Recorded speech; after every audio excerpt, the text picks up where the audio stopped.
The ship was dying. Commander Yura could feel it in her bones. Every alarm screamed at her. Every light flashed red. The smell of burning metal filled her nose and made her eyes water. She held the controls with her clawed hands and tried to keep the ship steady. But it was no use. They were falling. They were falling fast. Taiwan. She called out to her brother. Hold on. But Taiwan did not answer. He lay on the floor behind her. His eyes were closed. His breathing was weak. Blood covered his chest and his torn wing. The ambush had hurt him badly. Very badly. Yura looked through the front window. A blue and green planet rushed toward them. The ship's computer had called it Earth, a primitive world. A young world. The beings here had not even left their own planet yet. They knew nothing about the stars or the wars being fought in the darkness between them. It did not matter. Yura had no choice. Her ship would crash. The only question was where. She pulled the controls hard to the left. Mountains appeared below. Green trees. No cities. No lights. Good. If they crashed near the primitive beings, there would be questions. There would be fear. There might even be violence. The Drakai had enough enemies. Already, the ship hit the first trees and everything became noise and pain. Yura felt herself thrown from her seat. She hit the wall, then the ceiling, then the floor. Metal screamed. Glass shattered. Fire erupted somewhere behind her. Then silence. Yura opened her eyes.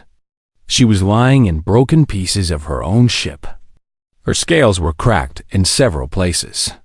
Blue blood dripped from cuts on her arms and face. But she was alive. Taiwan, she whispered. She pushed herself up. Pain shot through her body, but she ignored it. She had felt worse. She had survived worse.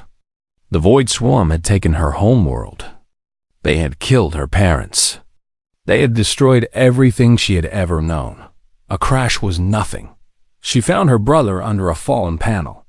She lifted it with all her strength and threw it aside. Taiwan lay there, still breathing, but barely. His chest rose and fell in small, weak movements. The wound on his side had gotten worse. She could see things inside him that should not be visible. No, she said. No. Stay with me, little brother. Stay with me. She grabbed him under his arms and pulled. He was heavy. The Drakai were not small creatures. They stood twice as tall as humans. Their scales were thick. Their bones were dense. Dragging an unconscious Drakai was like dragging a boulder. But Yura did it anyway. She pulled him through the broken doorway. She pulled him over sharp metal and shattered glass. She pulled him out of the ship and onto the soft green ground of this strange world. The air here was different. It was thick and wet and full of strange smells. Trees surrounded them on all sides. Tall trees with green leaves that moved in the wind. Small creatures made sounds in the branches above. A stream ran somewhere nearby. She could hear the water. It was peaceful here. Beautiful even. But Yura had no time for beauty. She looked at her brother. His scales had turned pale. That was a bad sign. Very bad. He was dying. She could see it clearly now. The internal damage was too great. He needed a medical bay. He needed machines and medicine and trained healers. He needed things she did not have. Yura fell to her knees beside him. For the first time in many years, she felt tears form in her eyes. She had lost so much already. Her world. Her people. Her parents. Now she would lose her brother too.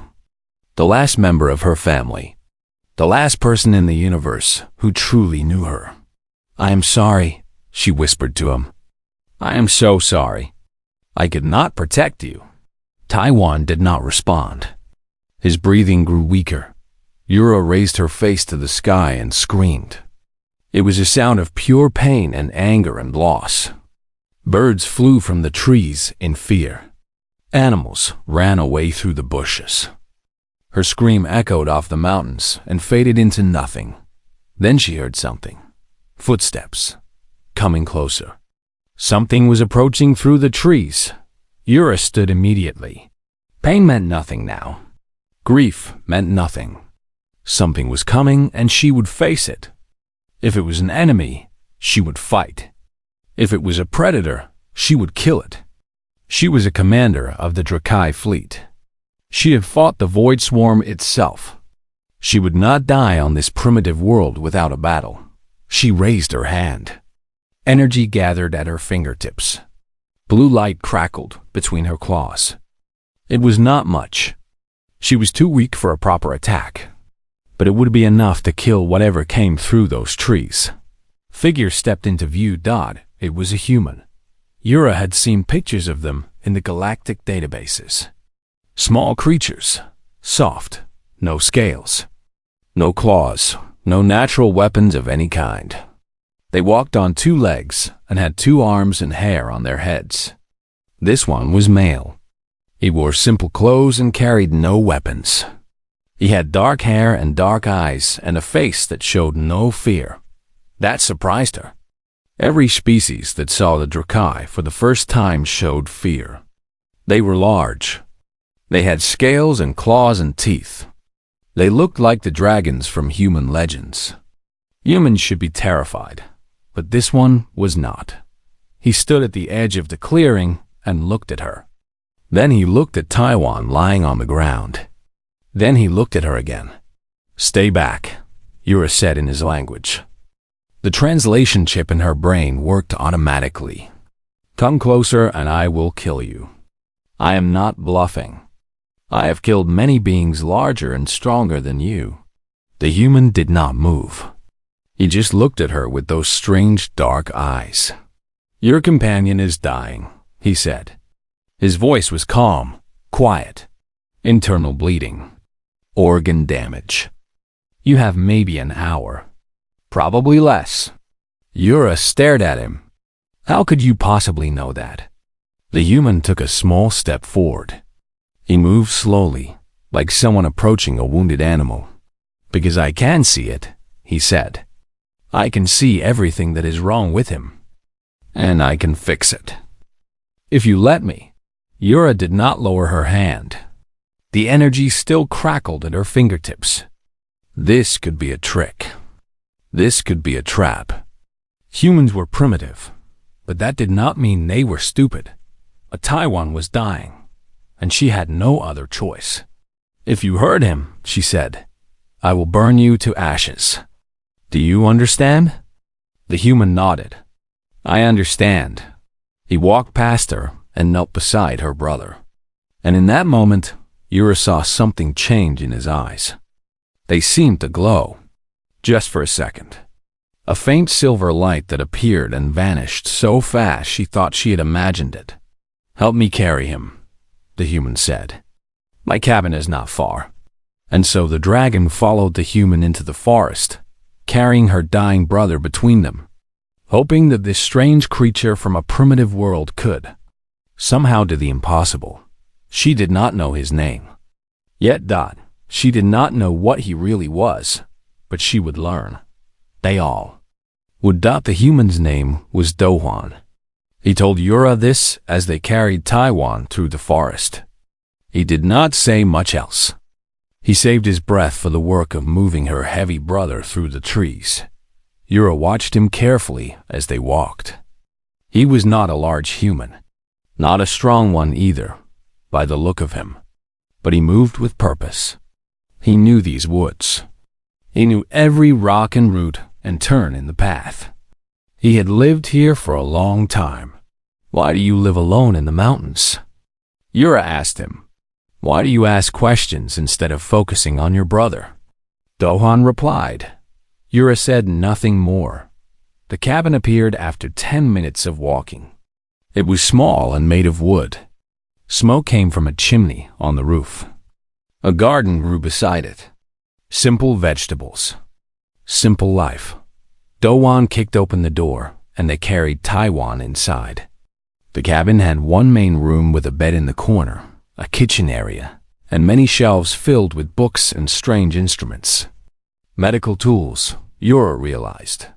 This human was some kind of healer. They put Taiwan on the bed. He was barely breathing now. His scales had turned from pale to gray. That meant death was very close. Move back, Doan said. I will not leave my brother. I did not say leave. I said move back. I need space to work. Yura stepped back, but only a little. She watched as Dohan examined her brother. He touched Taiwan's chest, his neck, his stomach. His hands moved with confidence, like he had done this 1,000 times before. Who are you? Yura asked. Really? Dohan did not look at her. I was a soldier once, then a doctor, then something else. Now I am nobody. Just a man who lives in the mountains and wants to be left alone. You are more than that. Maybe. He pressed his hand against Taiwan's wounded side. Maybe not. It does not matter right now. What matters is keeping your brother alive. Yura watched his face. There was pain there. Old pain. Deep pain. This human had suffered. She could see it in the lines around his eyes, in the way he held himself, in the darkness that lived behind his calm expression. She knew that look. She had seen it in the mirror many times. The villagers in the valley, she said. Do they know about you? About what you can do? They know a hermit lives in the mountains. They think I am crazy. They leave me alone. Dohan looked up at her. I prefer it that way. Why? He did not answer. Instead, he stood and walked to his shelves. He began gathering things. Bottles, cloths, a small box with strange symbols on it. 7 years ago, he said quietly, I worked for my government. A secret project. They found me because of something strange in my blood. Something that should not exist. They called it a mutation. A 1 in a billion chance. They said I could do things no other human could do. What things? Doan turned to face her. His eyes had changed. They were glowing now. Silver light pulsed behind his dark pupils like distant stars. I can see inside living things, he said. I can see every vein and nerve and organ. I can see where they are broken. And I can fix them. With my hands. With my mind. I do not fully understand how. Neither did the scientists who studied me. Yura felt her hearts beat faster. Both of them. That is impossible. Yes, it should be. Dohan walked back to the bed. They tried to copy my ability. They tried to create more people like me. They failed. Then they tried to control me, to use me as a weapon. I refused. So I ran. I have been running ever since. He knelt beside Taiwan and placed both hands on the wound. What are you doing? Yura asked. What I was born to do. Be quiet now. This requires concentration. The silver light in his eyes grew brighter. It spread down his arms and into his hands. Where his fingers touched Taiwan's scales, the light seemed to sink into the body below. Like water into sand, Yura watched in silence. She had seen many strange things in her long life. She had traveled to worlds where beings lived in liquid metal. She had met creatures made entirely of light. She had fought enemies that existed in multiple dimensions at once, but she had never seen anything like this. Inside Taiwan's body, things were happening. She could almost feel it. The healing, the repairing, the putting back together of things that had been torn apart. Minutes passed.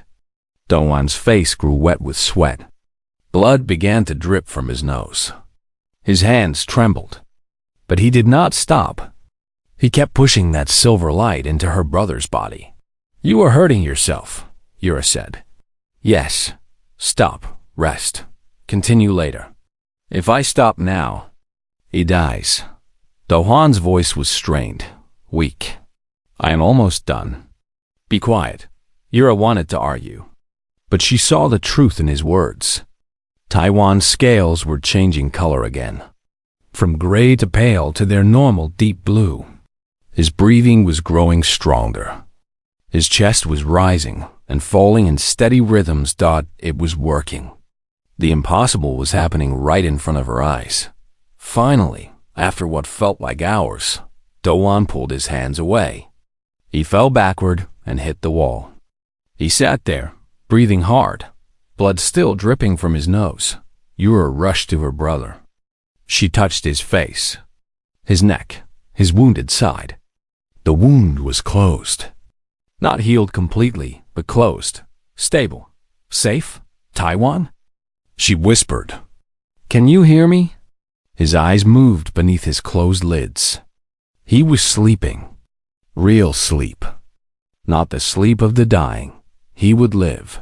Yura turned to look at Doan. The human sat against the wall like a broken doll. His eyes were normal again. Dark brown. Empty. Exhausted. Thank you, she said. The words felt strange in her mouth. She had not thanked anyone for anything in a very long time. Doan nodded weakly. He needs rest. A few days at least. The internal damage is repaired, but his body needs time to recover. And you? Do you need rest as well? I need many things. Doan closed his eyes. Rest is one of them. Yura looked around the small cabin. Then she looked at the human who had saved her brother's life. A primitive creature from a primitive world. A being whose species had not even discovered that they were not alone in the universe. And yet he had done something that the greatest healers of the Drakai could not do. What you can do, she said slowly. We have legends about such beings. We called them menders. They lived thousands of years ago. They could heal with a touch. They could see the threads of life itself. They were sacred to us. Doan opened his eyes. I am not sacred. I am just a man with strange blood. Perhaps. Yura sat down across from him. Or perhaps you are something more. Something the universe made for a reason we do not yet understand. Doan laughed. It was a tired, bitter sound. The universe does not make things for reasons. Things just happen. Mutations happen. Accidents happen. I am not special. I am just different. Yura did not argue. But deep in her heart, she knew he was wrong. This human was special, and whatever happened next, she would not forget what he had done for her. Brother Dot, she would not forget the man who healed with his hands and hid in the mountains. She would not forget Doan.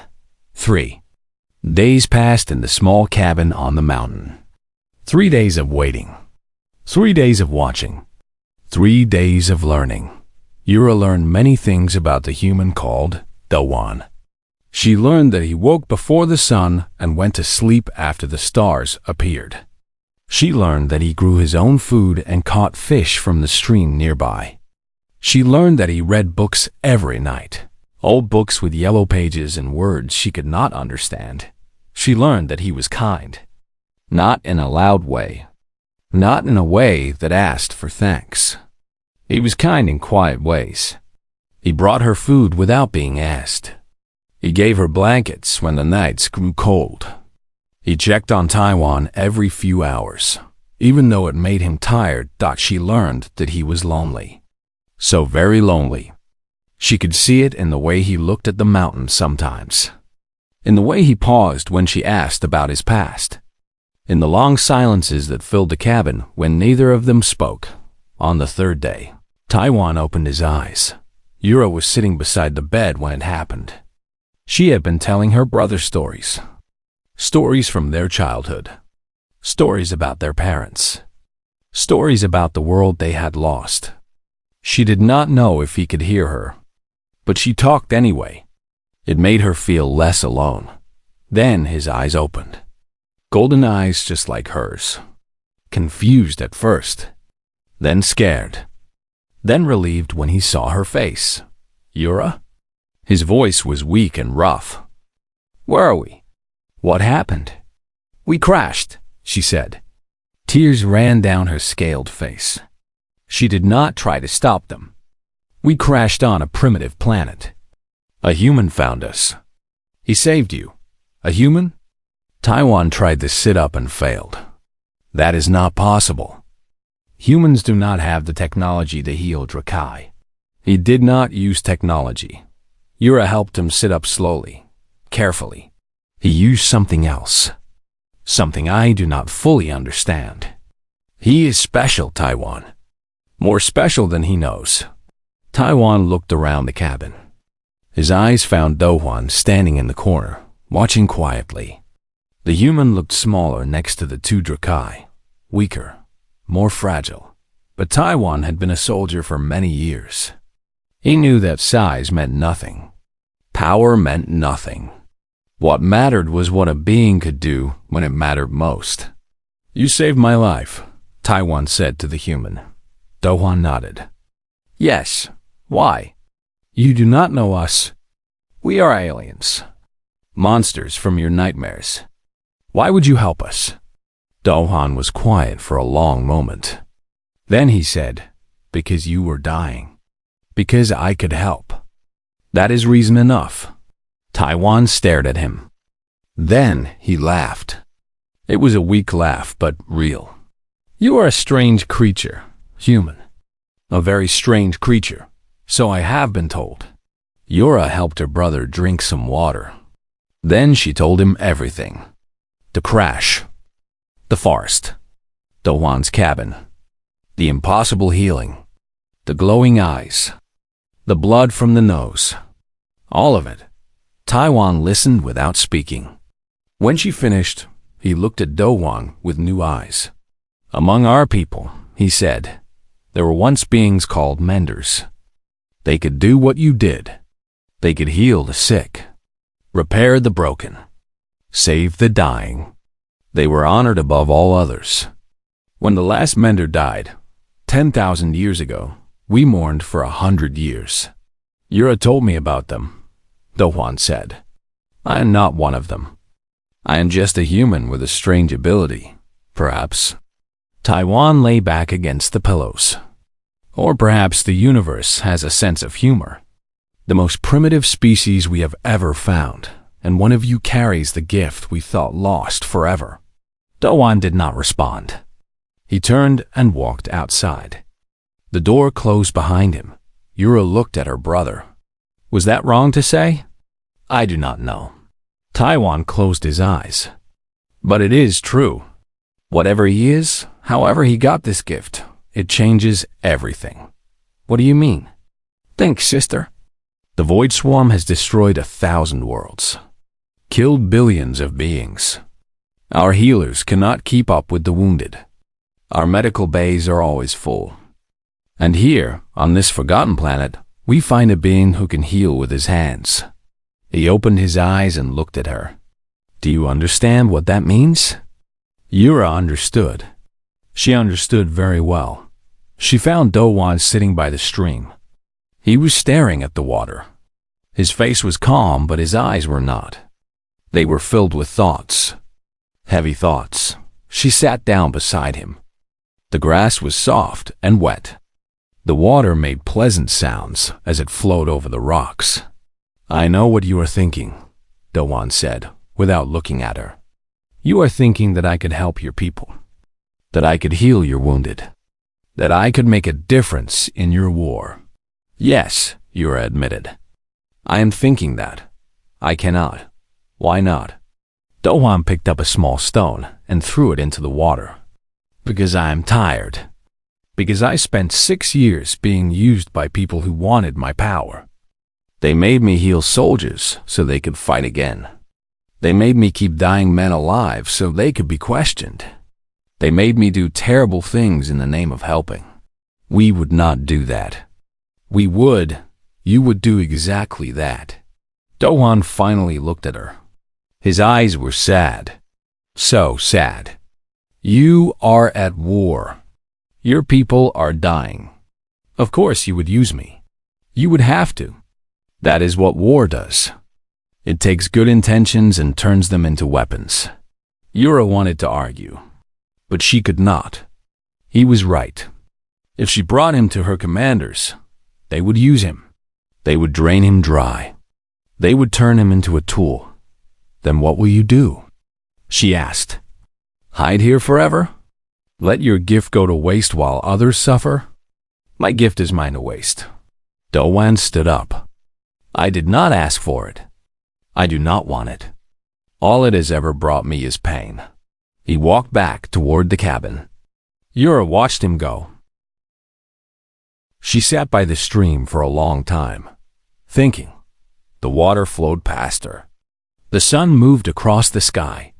Birds sang and the trees dot. She thought about her people, about the millions who had died, about the millions more who would die, about the war that had no end on. She thought about Dowan, about his gift, about his pain, about the choice he had made to help them even though he did not have to.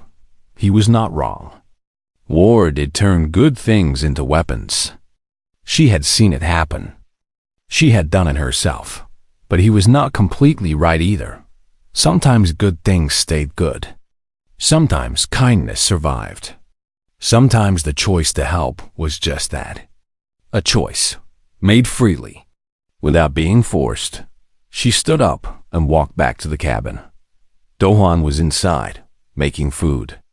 Taiwan was awake, sitting up in the bed. They were talking quietly. About the mountains. About the fish in the stream. About simple things. Yura stood in the doorway and watched them dot 2 Drakai and 1 human. Beings from different worlds. Different species. Different lives dot, and yet. Here they were, together, talking like old friends. Maybe that was enough for now. Maybe. The future could wait. Yura stepped inside and closed the door behind her. What are you making? She asked Dowan. Soup, he said. It is not fancy, but it is warm. That sounds good. She sat down at the small table. Taiwan smiled at her from the bed. Dowan stirred the pot over the fire. Outside, the sun was setting. The mountains turned gold and then pink and then purple dot. It was peaceful dot for now. That was enough dot. The peace lasted 5 more days. Then the collectors came. Yura heard them first. A sound in the sky. A low humming that did not belong to this world. She ran outside and looked up. Her blood turned cold. A ship hung above the mountains, black and angular and covered in weapons. She knew that shape.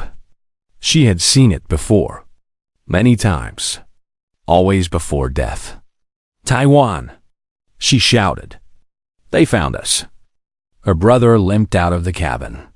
He was stronger now, but not healed completely. He could walk. He could fight if he had to. But he was not at full strength. Dowan came out behind him. He looked at the ship with calm eyes.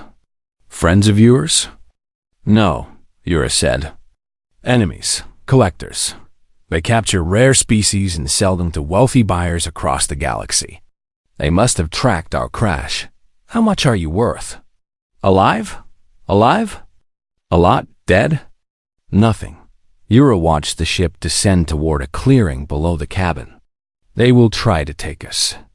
They will kill anyone who gets in their way. Then I should hide. Yes, go into the forest. Stay there until... No. Yura turned to look at him. What? No, Dowan said again. I will not hide. I am tired of hiding. I have been hiding for 7 years. It is enough. You do not understand. These are professional killers. They have cybernetic implants, combat drugs, advanced weapons. You are one human with no weapons and no training. They will kill you in seconds. Dowan smiled. It was a strange smile. Not afraid. Not brave either. Just calm. Like a man who had made a decision and was at peace with it. Maybe, he said. Maybe not. Taiwan grabbed Yura's arm. Sister, Let him stay. Are you insane? He saved your life. We cannot let him die for us. He is not going to die. Taiwan's golden eyes were bright. I watched him for 5 days. I saw the way he moves, the way he thinks. There is something about him, something we do not fully understand. Let him stay. Let him show us what he truly is. Yura looked at her brother, then at Dowan, then at the ship landing in the clearing below Dodd. She did not have time to argue. The collectors came through the trees like shadows.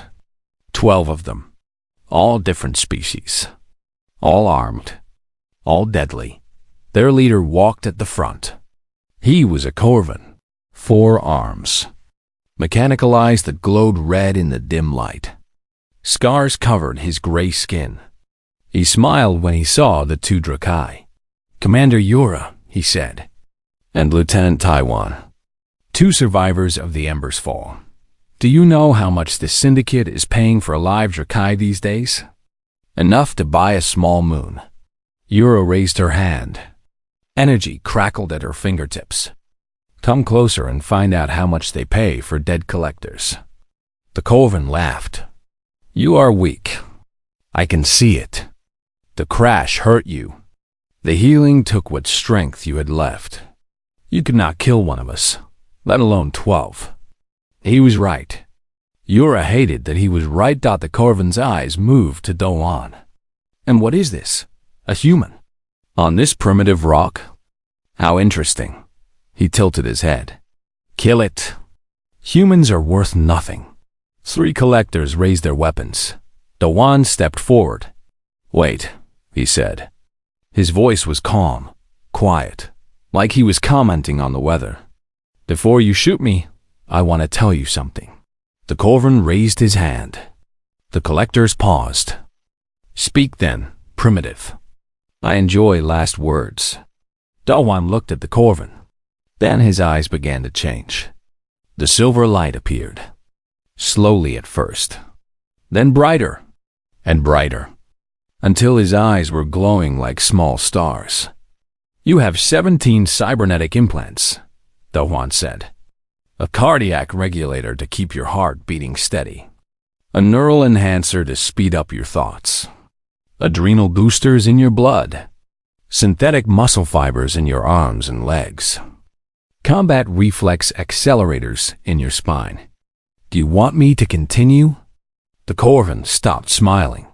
How do you know that? Because I can see them. Dawan took another step forward. I can see inside your body. Every wire. Every circuit. Every connection between machine and flesh. I can see exactly how they keep you alive. He paused.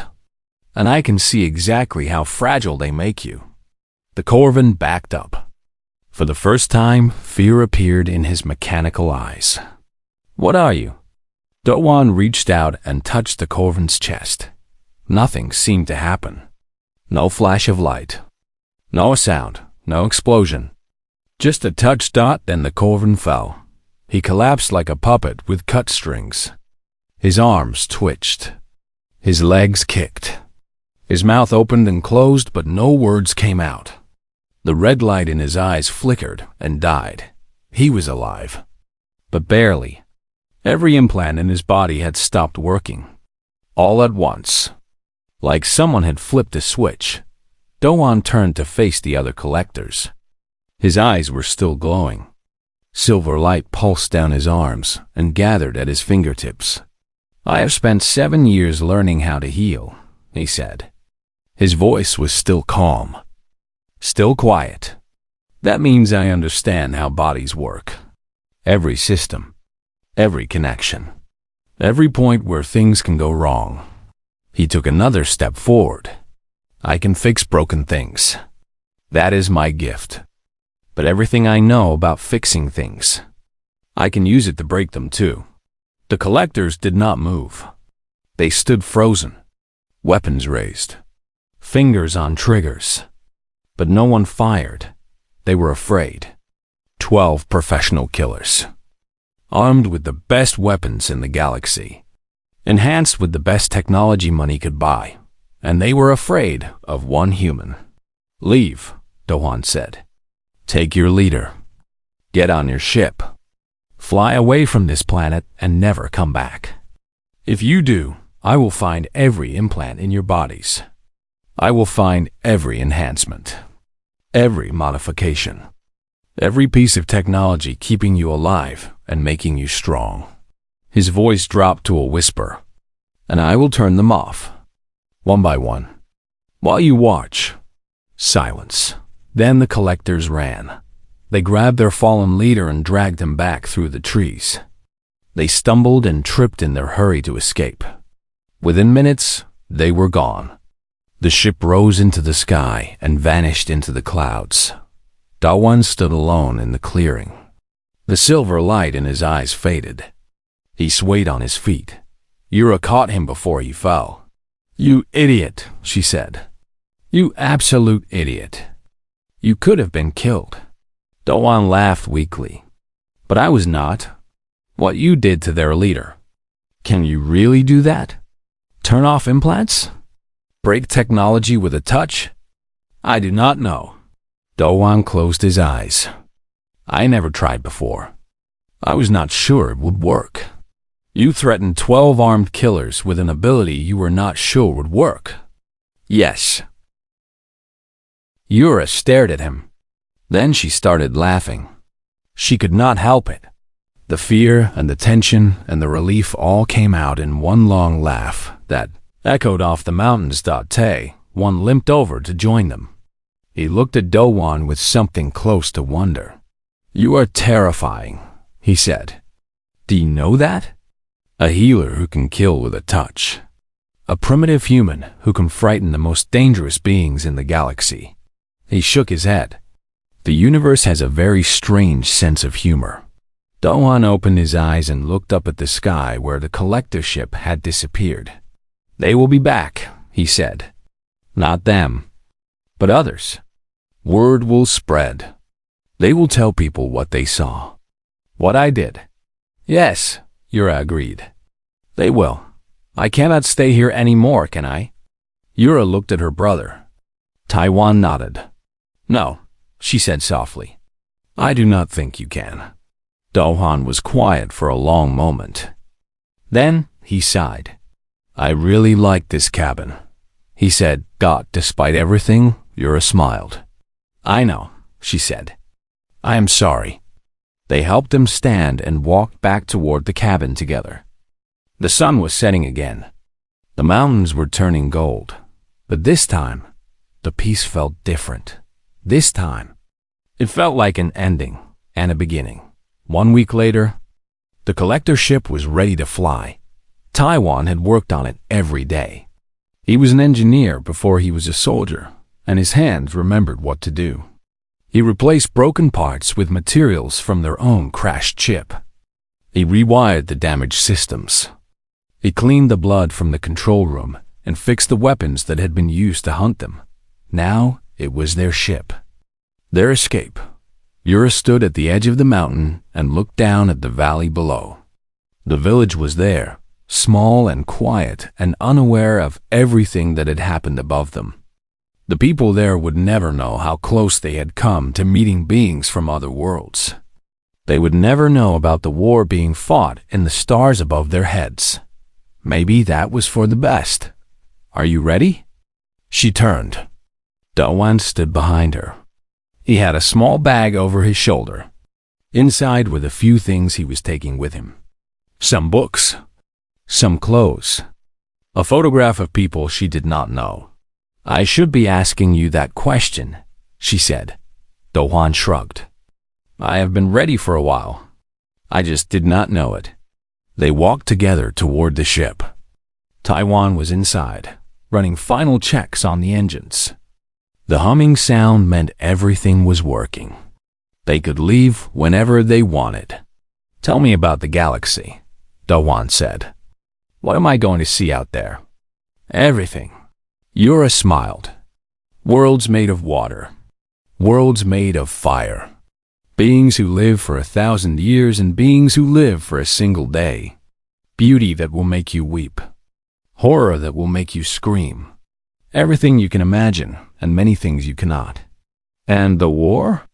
Her smile faded. The war is everywhere. The void swarm does not stop. It does not negotiate. It does not rest. It consumes. That is all it knows how to do. We have been fighting it for 100 years. We have won some battles. We have lost more. Every day, more worlds fall. Every day, more people die. And you want me to help? I want to give you the choice. Yura stopped walking and faced him. That is what I decided after thinking about it for many days. I will not force you. I will not trick you. I will take you wherever you want to go. If you want to find another quiet planet and live alone again, I will help you find one. If you want to return to Earth and forget all of this, I will bring you back. But I hope you will choose to help us. Not because we need your power. We do. But because I have seen who you are. I have watched you for 2 weeks. You saved my brother without being asked. You faced the collectors without weapons. You gave up your home because you knew staying would bring danger to the innocent people below. She reached out and touched his arm. You are a good person, Dovan. A kind person. The galaxy needs more people like you. Not just your gift. You. Dovan looked at her hand on his arm. Then he looked at her face. Then he looked up at the stars beginning to appear in the darkening sky. I have conditions, he said. Name them. I do not kill. Ever. No matter what. If you want me to heal, I will heal. If you want me to break implants and disable enemies, I will try. But I will not kill. Not directly. Not if I have any other choice. Yura nodded. Agreed. And you teach me everything about the galaxy, about your people, about the void swarm, about these menders you keep talking about. I want to understand what I am, where this gift came from, why I have it when no other human does. Also agreed. And one more thing. Dohan looked at her seriously. I am not a weapon. I am not a tool. I am a person. If your commanders try to use me the way my government did, I leave. No arguments. No negotiations. I just leave. Yura extended her clawed hand. I swear it. On my honor as a commander of the Drake fleet. On the memory of my parents. On my love for my brother. You will be treated as a person. Always. Dowan looked at her hand. Then he took it. His grip was warm and soft and human. Her scales were cool and hard and alien. But somehow, the handshake felt right. Then let us go save a galaxy, he said. They walked into the ship together. Taiwan looked up from the controls and grinned. Finally, he said, I was starting to think you two would stand out there talking until the engines rusted. Be nice, brother. Yura sat down in the commander's chair. Dowan is our guest. And our friend. Our friend who can turn off my implants with a touch. Taiwan shuddered dramatically. No, I will be very nice. Very, very nice. Dowan laughed. It was a real laugh. The first one Yura had heard from him. The ship rose into the sky. Below them, the mountains grew small. The village became a tiny dot of light. The forest became a green blanket spreading across the land. Then the clouds. Then the blue sky turning to black. Then the stars dot so many stars. Dawan pressed his hand against the window and stared. His eyes were wide. His mouth was open. He looked like a child seeing snow for the first time. It is beautiful, he whispered. Yes, Yura agreed. It is. Behind them, Earth turned slowly. A blue and green marble hanging in the darkness. Dohan's home. The place where he was born. The place where he had hidden for 7 years. He was leaving it behind. All of it. The cabin.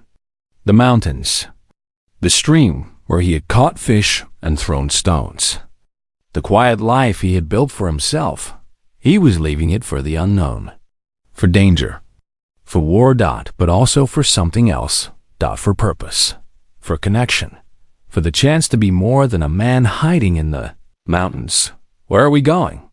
He asked. To meet what remains of our fleet, Yura said. They are gathering at a place called the Hollow Moons. Survivors from a dozen fallen worlds. Soldiers, engineers, healers, civilians. Everyone who escaped the swarm. How many? Not enough. Never enough. Yura looked at him. But more than yesterday. And tomorrow there will be more still. That is how hope works. It grows. Slowly. One person at a time. Doan nodded. He understood. He was hope now. Not because of his gift. But because of his choice. He had chosen to help. He had chosen to fight. He had chosen to step out of his quiet life and into the chaos of a galaxy at war.